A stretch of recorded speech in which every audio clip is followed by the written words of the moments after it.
Hello, everybody. Welcome back to SnackLife Sports for the third episode. Today, I'm here joined with Ronald Diaz and my friend Matthew Blue. That's the cameraman for us. But today, we're talking about Deontay Wilder, so I definitely need him perspective. So when we come back from our break, we'll definitely be discussing the Deontay Wilder. Did his costume hurt or help his situation in the ring? Coming next on SnackLife Sports.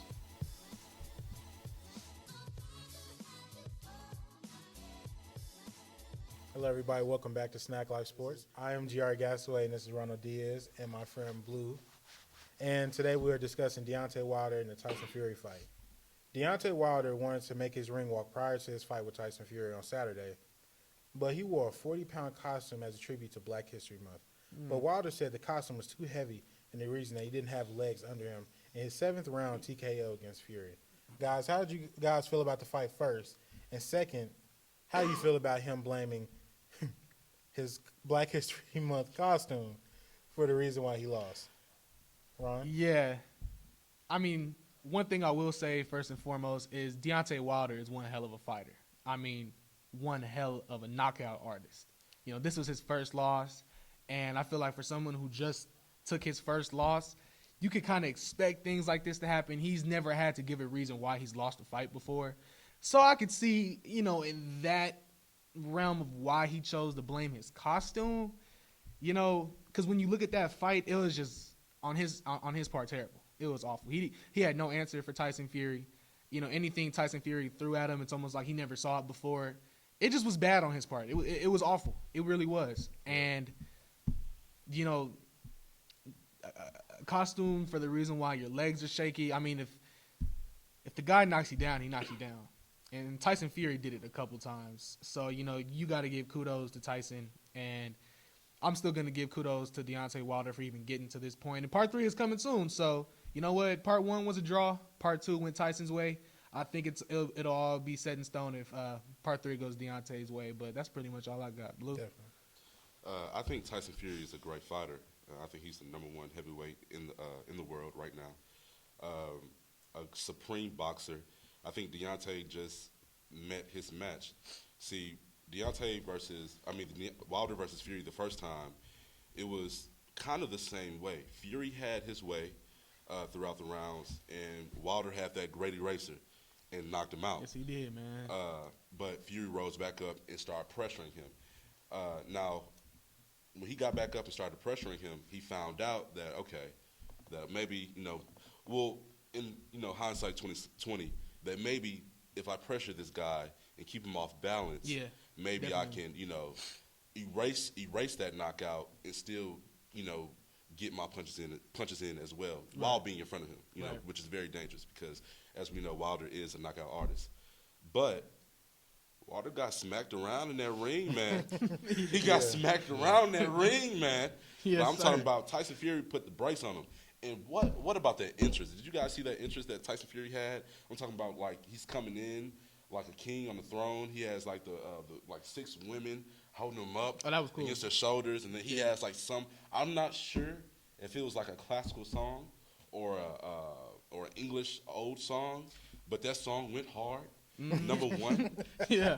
that song went hard. #1, and #2. So you saying he so fly? He came to the ring like William Regal in the WWE. Man, he came in like Ric Flair. Nature boy right there, man. So he came in like Ric Flair. He felt good, man. why are you saying he's the pound for pound, like the best heavyweight fighter right now? How do you think he would match up against Anthony Joshua? See, Wilder versus Fury, Wilder was the puncher. He had a puncher's chance.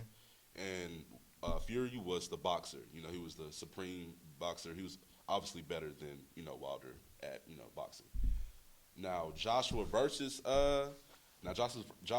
Fury, that's going to be like a whole nother levels because Anthony Joshua is a boxer, and we've seen that. And Fury is like, he's going to partake in this. The narrative is going to be, I promise you, he like what's it called? I messed up. It's more, he's like the creative boxer. Okay. It's not like he's not technical. It's creative. He uses his eyes. He uses his footwork. He uses his hands. Yeah. So it's going to be very interesting. And I'll buy that on pay-per-view. I'm not going to crack stream it. Well, Shout out. my take on the whole 40-pound excuse thing is it happens. Like Ron said, he's never lost before, so he's never had to give an excuse on why he's lost. And me being who I am, I'm a gamer. I love games. There's definitely been times where I've lost in Tekken or Madden to where I've definitely blamed something that was out of the ordinary on why. I've definitely blamed before that currency wasn't playing, so that's why I've lost. I've blamed the game has been cheating. There's been plenty. Times. Yeah, so I can understand the one time he loses, of course he's going to have a reason to bring up, like, okay. But for him to wear it before then and then he know how heavy it was, to give that excuse outside of his friends or his people that he's cool with, it's just unnecessary just because there are going to be plenty of people that are not our color that are definitely going to try to, be who they are with that. So. Now, I have a question. Okay. My question is, now seeing the first fight and you've seen the second fight, who do you think will win in Wilder versus Fury 3? Wilder. And I mean, Wilder. I say that because, people say, whether it's true or not, there's a narrative in sports, and I feel like this narrative is panning out beautifully. I mean, Wilder and Fury 1 was a draw. Wilder and Fury 2, Tyson Fury put the smack down on him. I mean, bad. Bad. So it's to me, it's only right if Tyson Fury 3 goes the opposite way. I'm a big fan of the Rocky franchise. I've seen every Rocky movie about 10 times each. And that's pretty much what you see with Rocky. The first one, he loses with the decision. The second one, he beats Apollo. The third one, he loses to Mr. T, then comes back and beats him again. So it's like, that narrative, I like that in boxing. Yeah. And I feel like we're actually getting a live action version of that because I will sit here and tell you guys right now, I would put money on this fact that there is no way Deontay Wilder gets whooped like that again. I don't care what training regimen he has to go through. He's not getting whooped like that again. It's not happening. And I feel like he's going to do the right things to win, to beat Tyson Fury. Because in this loss, the silver lining is that he saw exactly how Tyson won. So now he has a way to counter that. I definitely think Tyson Fury is going to whoop his butt. I don't even think it's going to be close. No reason I even have to say that just because Deontay Wilder and Tyson Fury's approaches to boxing, even though I'm not a big boxing fan, like just what I see from a casual fan perspective is that Deontay Wilder's aggressive. He said he wants to kill somebody in the ring. He's the to this day type of person. Booker T. But yes, definitely. But when it comes to Tyson Fury, just like his I'm coming for you.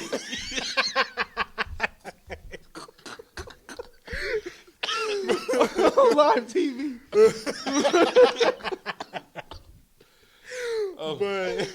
Oh man. But just the way that Tyson Fury just like, did y'all see the thing where he was back in the locker room like 30 minutes before the match, where he was dancing to James Brown, just chilling, like he was living it up. So just see his approach to how he's cool and collected. Like even a loss to him isn't a big deal to him, even though he's never lost. But it just doesn't seem like it's gonna like Tyson Fury doesn't seem like the world is on his back. Deontay Wilder, like when you're a black athlete, like if you lose, it seems like everybody is riding for you. So it seems like you're the ambassador for all black people.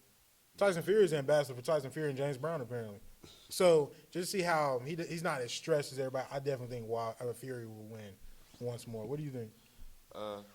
If Wilder doesn't learn a left hook, like a real left hook, if Wilder doesn't learn a left hook and how to like box or at least not counterpunch and stop with because he's a taller fighter and you can see he's fighting in that like I'm not sure. Well, I think it's the orthodox.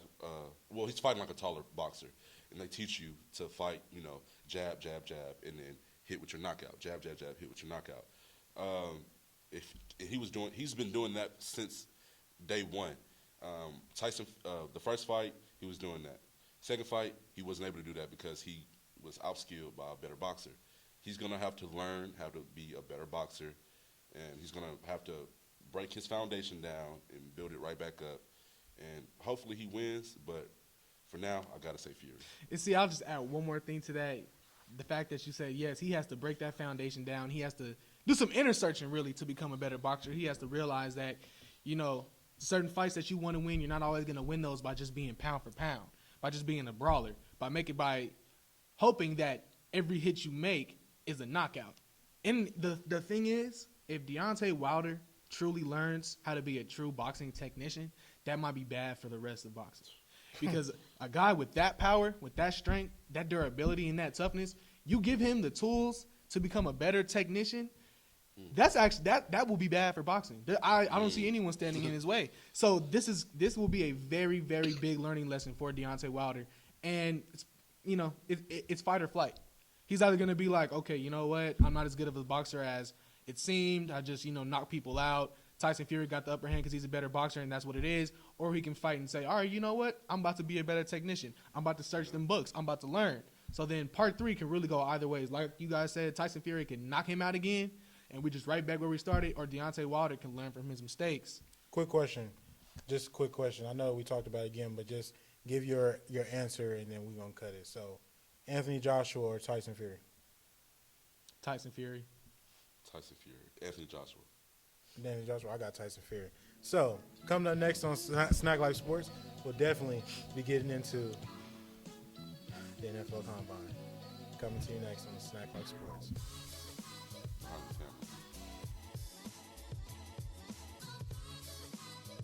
Hello, guys. Welcome back to SnackLife Sports. Today, we will be discussing the NFL Combine. Who is the player that you're looking forward to seeing in the NFL the most, Ron? Honestly, I'm going with Tua. I'm going to go with Tua because he suffered that injury. And I think before that injury, even though I'm taking nothing away from LSU in the season that Joe Burrow had, historically great season. The guy threw for 60 touchdowns, 5,000 yards. He won the Heisman and a Natty. I mean, there's nothing you could take away from that man. And then you could say the same about Tua. I mean, Alabama's always going to be up there. They're always going to be a premier team, And Tua is one of those guys where the injury put him under the radar. And, that's one of those things where he's a starting caliber quarterback. He's won the national championship. And coming out of Alabama, being under Nick Saban and things like that, just because of that injury, when you're going into the NFL Combine, you're going into the NFL, they look at and scrutinize those things. Yeah. I mean, just for example, you look at Taysom Hill and him being a gadget player, and a lot of injuries he suffered is the reason why he went undrafted, and we had to pick him up from a scout team. Yeah. And so I really am looking forward to seeing Tua bounce back from that injury because I think he will bounce back. He's going to start somewhere.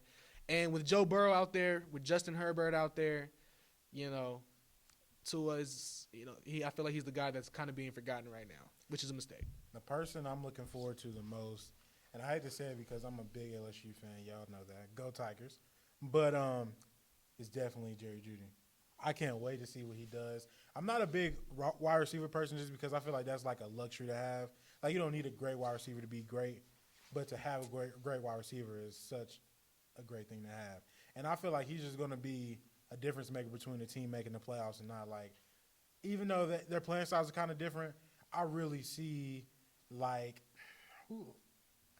just see, like, a T.O. type of person or Chad Ochocinco where his route running is just impeccable. Like, I've never seen somebody like that, or even, your guy over there at the Saints, how he runs routes kind of slow. But he runs them well, and he does them, like, that went left. I'm over here. I was just playing, Nah, come on. No, I can't guard Mike. We already know. Good job out there this season. But I feel like he just has that very playbook style to where it's just like he runs routes so amazing where it's like, how did you, like, you got open on running something so basic, but yet it was so, like, it was perfect. Like, where Tua was looking great, just, he's wide open over there. So I feel like Tua definitely benefited from that. So I definitely want to see where he goes with that. Man, just real quick, who do you think would be the best fit for Jerry Jeudy? This is me being biased, but the Carolina Panthers would be a great place for Jerry Jeudy to go just to see, because we have a whole bunch of studs over there. We have Samuel over there, and we also have DJ Moore with Christian McCaffrey. And I feel like that will open up the door for everybody. So I think the Carolina Panthers would be a great fit for Jeudy. What about you? With Tua, I mean, I feel like he's a starting caliber quarterback for sure. And, a system I could really see him in. I'm not going to lie. I feel like he'd be great with the Colts. Okay. I feel like he'd be great with the Colts because he has T.Y. Hilton who can stretch the field for him. And the running back those guys have, Marlon Mack, that could really open things up for the Colts as well. Well, coming up next, we're gonna have like a new little segment to where we will have like a couple of pieces of papers that's like crumbled up, and we will both pick two, and we will discuss the subjects within 30 seconds. So we'll be coming back with you guys with that segment. That's SnackLife Sports. Welcome back. Welcome back. This is more like the laid-back part of SnackLife Sports. I kind of wanted to bring in where we have a couple paper balls. You'll see that in the camera, but we'll pick two of them, and then we'll do like, quick subjects, like 30 seconds to a minute. We'll talk about what we bring up. So, Ron, you get the first one. Okay, let's see what you said. Which one? I hope it's the one I want you to have. This is going to be wild. The question. This is perfect. Thank you, God. What are your feelings on the Astros cheating scandal? Give us 30 seconds about it. All right. You know what? Man, I'm from Los Angeles. I'm a Dodgers fan. So as a fan, excuse my language, that shit hurts. I'm sorry. That hurts. I feel bad for Clayton Kershaw. I feel bad for Clayton Kershaw. People was calling him washed, trash, all that kind of stuff, when in reality they were stealing signs. And I mean, it's a what-if situation where if they weren't cheating, would we have won the World Series? I don't know. Probably so. But, it is what it is. And then, that's tough. I mean, they're getting a hole ripped into them right now for that cheating scandal. Okay. So it's my turn to pick from it. No, let's switch it.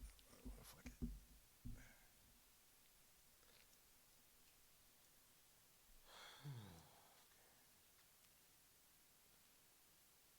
This is perfect for me. Okay. How do I feel about Jason Tatum averaging 36 points since All-Star break? You know how I feel about that? Great. I'm a Boston Celtics fan. I've been one since I was a little kid.